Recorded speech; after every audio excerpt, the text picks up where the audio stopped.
Assalamualaikum warahmatullahi wabarakatuh. Terima kasih atas kesempatannya. Nama saya Dewi Fadila Sani NIM 2020-240-473.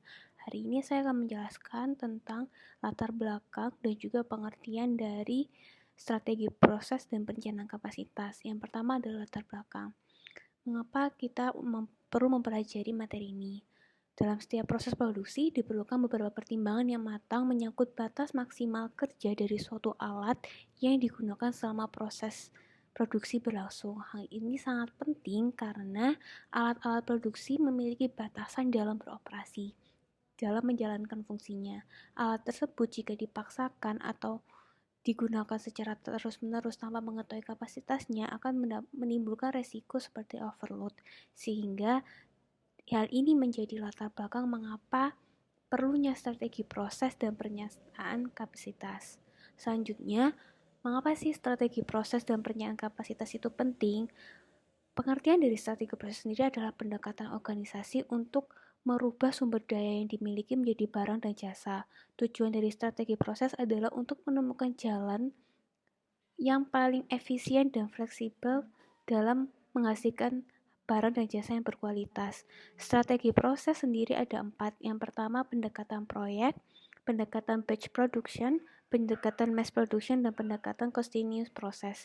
Yang pertama adalah satu jenis produksi suatu barang untuk memenuhi pesanan pelanggan. Yang kedua, pendekatan batch production adalah sistem produk yang memproses beberapa item dalam kelompok.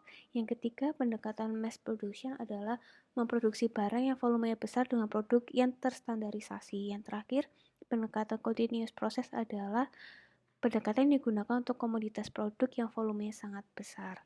Selanjutnya akan dijelaskan oleh rekan saya. Terima kasih atas kesempatannya. Perkenalkan, nama saya Alifa Aulia Ramawati dengan NIM 2020-240-478. Di sini saya akan menjelaskan tentang strategi proses, di mana strategi proses tersendiri ini ada 4 strategi proses. Yang pertama adalah fokus proses. Fokus proses ini adalah fasilitas yang ada di sekeliling proses untuk memfasilitasi produksi dengan volume rendah dan varietas tinggi. Kemudian yang kedua adalah fokus repetitif. Fokus repetitif ini berorientasi pada proses yang produknya menggunakan suatu modul, dan modul ini sudah disiapkan sebelumnya. Dan modul ini seringkali digunakan terus-menerus dalam suatu proses. Yang ketiga adalah fokus pada produk. Biasa dikenal dengan berkesinambungan proses karena mempunyai proses yang sangat lama dan terjadi terus-menerus. Yang selanjutnya adalah kustomisasi massal. Kustomisasi massal ini produksi yang cepat dengan menggunakan biaya yang rendah. Biasanya kustomisasi massal ini digunakan untuk melayani sesuai kebutuhan konsumen. Biasa disebut dengan build to order. Sekian presentasi dari saya. Selanjutnya akan dijelaskan oleh rekan saya. Terima kasih. Assalamualaikum warahmatullahi wabarakatuh. Nama saya Muhammad Arif dengan NIM 2019-210-678. Di sini saya akan menjelaskan tentang analisis dan desain proses. Nah, saat kita menganalisis dan merancang proses untuk mengubah bahan baku menjadi barang atau jasa, biasanya itu ada perangkat yang dapat membantu kita memahami kompleksnya desain proses dan perancangan ulang proses. Nah, perangkat itu membantu kita memahami apa yang terjadi atau apa yang harus terjadi dalam proses. Nah, yang pertama itu ada diagram alur atau nama lainnya flow diagram. Nah, itu suatu skema atau gambaran dari perpindahan bahan, produk atau orang. Terus yang kedua ada pemetaan fungsi waktu atau yang bisa disebut dengan time function mapping, atau bisa juga dikatakan sebagai pemetaan proses atau proses mapping. Nah, jenis analisis ini itu memungkinkan penggunanya untuk mengidentifikasi dan menghilangkan pemborosan dalam hal langkah tambahan, pengulangan, dan keterlambatan yang tidak diperlukan. Nah, yang ketiga itu ada pemetaan aliran nilai, value stream mapping, atau bisa disingkat sebagai VSM. Nah, pemetaan aliran nilai itu mengambil bentuk yang lebih lebar yang mana nilai ditambahkan atau tidak ditambahkan pada keseluruhan proses produksi, termasuk rantai pasokan. Namun pemetaan aliran nilai mengembangkan analisis ini kembali ke pemasok. Pemetaan aliran nilai tidak hanya memperhitungkan proses, tapi juga keputusan manajemen dan sistem informasi yang mendukung proses itu. Nah, yang keempat ada proses charts atau diagram proses yang menggunakan simbol, waktu, jarak untuk mendapatkan cara yang objektif dan terstruktur untuk menganalisis dan mencatat berbagai aktivitas yang membentuk sebuah proses. Nah, diagram ini biasanya memusatkan perhatian pada aktivitas penambahan nilai. Nah, yang terakhir itu ada perencanaan pelayanan atau bisa disebut service blueprinting, yang merupakan teknik analisis proses yang memusatkan perhatian kepada pelanggan dan interaksi penyedia layanan dengan pelanggannya. Nah, kelima perangkat analisis proses itu punya kekuatan dan keragamannya sendiri-sendiri. Diagram alur itu cara yang tepat untuk menggambarkan keseluruhan proses dan mencoba untuk memahami sistem secara keseluruhan. Pemetaan fungsi waktu itu menambahkan ketepatan dan faktor waktu untuk analisis secara makro. Terus pemetaan aliran nilai melingkup di luar organisasi langsung hingga pelanggan dan pemasok. Terus perencanaan pelayanan itu dirancang untuk membantu memusatkan perhatian pada bagian interaksi pelanggan dalam proses. Sekian dari saya, selanjutnya akan dilanjutkan oleh rekan saya. Terima kasih. Terima kasih atas kesempatannya. Saya Iqbal Rifki Ibrahim dengan NIM 713. Di sini saya akan melanjutkan presentasi dari rekan saya. Saya akan membahas tentang perencanaan kapasitas. Kapasitas merupakan suatu terobosan atau sejumlah unit yang mana tempat fasilitas dapat menyimpan, menerima, atau memproduksi dalam suatu periode tertentu. Keputusan kapasitas sering menetapkan kebutuhan akan permodalan dan oleh karenanya terdapat biaya tetap yang besar jumlahnya. Kapasitas juga menentukan apakah permintaan telah terpenuhi atau tidak, atau apakah tempat fasilitas akan menganggur atau tidak. Jika sebuah fasilitas berukuran terlalu besar, maka banyak tempat yang tidak digunakan dan akan menambah biaya pada produksi yang ada. Apabila sebuah fasilitas terlalu kecil, maka pelanggan atau mungkin seluruh pasar akan hilang. Menentukan ukuran tempat fasilitas bertujuan untuk mencapai level pemanfaatan yang tinggi dan tingkat pengembalian investasi yang tinggi. Kapasitas desain merupakan output yang maksimum secara teori pada sistem dalam suatu periode waktu tertentu berdasarkan pada kondisi idealnya. Kapasitas efektif adalah kapasitas yang mana suatu perusahaan mengharapkan untuk mencapai hambatan operasional yang tersedia saat ini. Kapasitas efektif seringkali lebih rendah daripada desain kapasitas karena tempat fasilitas yang mungkin telah dirancang untuk versi produk terdahulu atau campuran produk berbeda daripada yang saat ini sedang diproduksi. Dua ukuran kinerja sistem khususnya berguna untuk pemanfaatan dan efisiensi. Pemanfaatan adalah presentasi desain kapasitas yang benar-benar tercapai. Efisiensi adalah presentasi dari kapasitas efektif yang benar-benar dicapai. Di dalam perencanaan kapasitas terdapat 3 strategi, yaitu yang pertama capacity lead strategi, yaitu kapasitas berada di depan permintaan. Strategi ini cocok untuk pasar yang ada berkembang saat ini. Yang kedua yaitu capacity lag strategi, yaitu kapasitas berada di bawah permintaan. Strategi ini berpeluang untuk mengalami kerugian. Yang ketiga yaitu average lead strategi, yaitu kapasitas berada sejajar dengan permintaan di mana kapasitas yang ada jumlahnya yang tersedia hanya sebanyak permintaan yang ada. Next. Yang selanjutnya adalah perencanaan kapasitas berdasarkan waktu. Berdasarkan jangka waktunya, perencanaan kapasitas terbagi menjadi 3, yaitu perencanaan kapasitas jangka pendek, perencanaan kapasitas jangka sedang, dan perencanaan kapasitas jangka panjang. Yang pertama yaitu perencanaan kapasitas jangka pendek. Perencanaan kapasitas jangka pendek kurang dari 3 bulan. Ini dikaitkan pada proses penjadwalan harian atau mingguan dan menyangkut pembuatan penyesuaian untuk menghapus variance antara keluaran yang direncanakan dan keluaran nyata.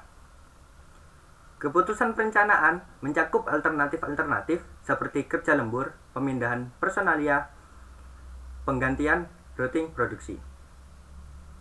Perencanaan kapasitas jangka pendek digunakan untuk menangani secara ekonomis hal-hal yang sifatnya mendadak di masa yang akan datang. Misalnya untuk memenuhi permintaan yang bersifat mendadak atau seketika dalam jangka waktu pendek. Untuk meningkatkan kapasitas jangka waktu, terdapat 5 cara yang dapat digunakan perusahaan.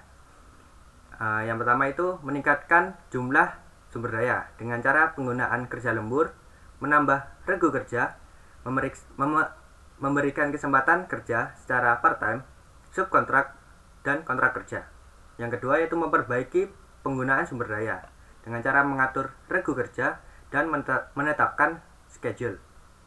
Yang ketiga yaitu memodifikasi produk dengan cara menentukan standar produk, melakukan perubahan jasa operasi, dan melakukan pengawasan kualitas.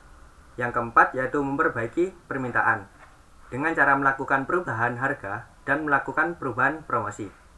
Yang kelima yaitu tidak memenuhi permintaan dengan cara tidak mensuplai semua permintaan. Yang selanjutnya yaitu perencanaan kapasitas jangka menengah. Perencanaan kapasitas jangka menengah adalah rencana-rencana bulanan atau kuartalan untuk 3-36 bulan yang akan datang. Dalam hal ini, kapasitas juga bervariasi karena alternatif-alternatif seperti penarikan tenaga kerja, pemutusan kerja, dan peralatan-peralatan bukan utama. Selanjutnya yaitu perencanaan kapasitas jangka panjang. Perencanaan kapasitas jangka panjang lebih dari 3 tahun, di mana sumber daya produktif memakan waktu lama untuk memperoleh atau menyelesaikan, seperti bangunan, peralatan, atau fasilitas. Perencanaan kapasitas jangka panjang memerlukan partisipasi dan persetujuan manajemen puncak. Perencanaan kapasitas jangka panjang merupakan strategi operasi dalam menghadapi segala kemungkinan yang ada. Segala kemungkinan yang akan terjadi dan sudah dapat diperkirakan sebelumnya. Misalnya, rencana untuk menurunkan biaya produksi per unit. Dalam jangka pendek, sangat sulit untuk dicapai karena unit produk yang dihasilkan masih berskala kecil. Tetapi, dalam jangka panjang, rencana tersebut dapat dicapai dengan meningkatkan kapasitas produksi. Persoalan yang timbul adalah beberapa jumlah produk yang dihasilkan agar biaya produksi seminimum mungkin. Dalam kaitan dengan kapasitas jangka panjang, terdapat dua strategi yang dapat ditempuh perusahaan. Strategi yang pertama yaitu strategi melihat dan menunggu. Strategi ini dapat dikatakan pula sebagai strategi hati-hati, karena kapasitas produksi akan dinaikkan apabila yakin permintaan konsumen sudah naik.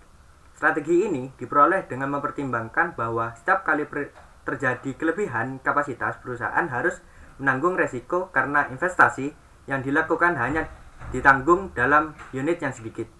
Akibatnya, biaya produksi menjadi tinggi. Yang kedua yaitu strategi ekspansionis. Strategi ini yaitu kapasitas selalu melebihi atau di atas permintaan. Dengan strategi perusahaan berharap tidak terjadi kekurangan produk di pasaran yang dapat menyebabkan adanya peluang masuknya produsen lain. Selain itu, perusahaan untuk memberikan pelayanan terbaik dengan cara menjamin tersedianya produk di pasaran. Terima kasih. Selanjutnya akan dilanjutkan oleh rekan saya. Assalamualaikum warahmatullahi wabarakatuh. Terima kasih atas kesempatannya. Perkenalkan, nama saya Maimunah Nur Kamalia dengan NIM 2019-210773. Di sini saya akan melanjutkan presentasi dari rekan saya, yaitu analisis kemacetan dan teori mengenai kendala. Analisis kapasitas menentukan kapasitas terobosan atau sentra kerja di dalam sistem dan pada akhirnya kapasitas bagi seluruh sistem. Konsep penting dalam analisis kapasitas adalah peranan dari kendala atau kemacetan. Istilah kemacetan mengacu pada leher dari sebuah botol secara harfiah yang membatasi aliran atau dalam kasus sistem produksi hambatan dalam terobosan. Waktu kemacetan adalah waktu dari sentra kerja yang paling lambat. Salah satunya yang memakan waktu terlalu lama dalam suatu sistem produksi. Waktu terobosan adalah waktu yang diperlukan bagi suatu produk untuk berjalan melalui proses produksi dan tidak menunggu jalur terlama melalui sistem. Teori kendala atau TOC adalah kumpulan pengetahuan yang berhubungan dengan segala sesuatunya yang membatasi atau menghambat kemampuan organisasi untuk mencapai tujuannya. Memahami dan mengolah keterbatasan ini melalui proses 5 langkah yang menjadi dasar dari TOC ini. Langkah pertama yaitu mengidentifikasi kendala. Langkah keduanya mengembangkan suatu rencana untuk mengatasi kendala yang telah diidentifikasi. Langkah ketiga, fokus pada sumber daya untuk menyelesaikan langkah kedua. Langkah keempat, mengurangi pengaruh dari kendala dengan meringankan beban kerja atau dengan memperluas kapabilitas. Pastikan bahwa kendala telah dipahami oleh seluruh orang yang memiliki dampak pada mereka. Dan langkah terakhir adalah ketika satu set kendala telah diatasi, kembali ke langkah pertama dan mengidentifikasi kendala yang baru. Kendala yang krusial dalam banyak sistem adalah kemacetan. Berikut 4 prinsip manajemen kemacetan. Yang pertama, merilis orderan pekerjaan pada sistem dalam kecepatan yang ditetapkan oleh kapasitas kemacetan. Yang kedua, waktu yang hilang pada saat kemacetan terjadi, mempresentasikan kapasitas yang hilang dari keseluruhan sistem. Lalu, yang ketiga, meningkatkan kapasitas dari jalur yang tidak terjadi kemacetan adalah sebuah fatamorgana. Yang keempat, meningkatkan kapasitas dari kemacetan akan meningkatkan kapasitas keseluruhan sistem. Selanjutnya, analisis break-even point atau titik impas. Break-even point atau bisa disingkat dengan BEP dapat diartikan sebagai suatu titik atau keadaan di mana perusahaan di dalam operasinya tidak memperoleh keuntungan dan tidak menderita kerugian. Dengan kata lain, pada keadaan ini keuntungan dan kerugian sama dengan nol. Hal tersebut dapat terjadi bila perusahaan dalam operasinya menggunakan biaya tetap dan volume penjualan hanya cukup untuk menutup biaya tetap dan biaya variabel. Pada penjualan hanya cukup untuk menutup biaya variabel dan sebagian biaya tetap, maka perusahaan menderita kerugian, dan sebaliknya akan memperoleh keuntungan bila penjualan melebihi biaya variabel dan biaya tetap yang harus dikeluarkan. Sekian presentasi dari saya. Terima kasih. Wassalamualaikum warahmatullahi wabarakatuh dan akan lanjutkan oleh rekan saya. Terima kasih atas kesempatannya. Di sini saya akan melanjutkan presentasi dari teman saya. Saya akan menjelaskan tentang jenis biaya berdasarkan break-even point atau titik impas. Yang pertama adalah variable cost atau biaya variabel. Variable cost merupakan jenis biaya yang selalu berubah sesuai dengan perubahan volume penjualan, di mana perubahannya tercermin dalam biaya variabel total. Yang kedua adalah fixed cost atau biaya tetap. Fixed cost ini merupakan jenis biaya yang selalu tetap dan tidak terpengaruh oleh volume penjualan, melainkan dihubungkan dengan waktu atau function of time. Sehingga jenis biaya ini akan konstan selama periode tertentu. Contohnya adalah biaya sewa, depresiasi, bunga berproduksi, atau bunga perusahaan. Biaya ini tetap dikeluarkan. Selanjutnya yang terakhir adalah semi-variable cost. Semi-variable cost merupakan jenis biaya yang sebagian variabel dan sebagian tetap. Kadang-kadang disebut dengan semi-fixed cost. Biaya yang tergolong jenis ini misalnya sales expenses atau komisi bagi salesman. Selanjutnya adalah menurunkan resiko dengan perubahan bertahan. Pertumbuhan permintaan biasanya dalam unit yang kecil, sementara tambahan kapasitas dalam keadaan yang mendadak dan dalam unit yang besar. Untuk menurunkan resiko, perubahan tambahan yang akan melindungi ada 4 pendekatan untuk perluasan kapasitas. Yang pertama adalah strategi menunggu dengan perluasan tambahan. Yang kedua adalah strategi menunggu dengan 1 langkah perluasan. Yang ketiga adalah strategi tertinggal. Yang keempat adalah strategi mendahului, baik strategi tertinggal maupun strategi mendahului akan menangguhkan belanja modal. Terima kasih.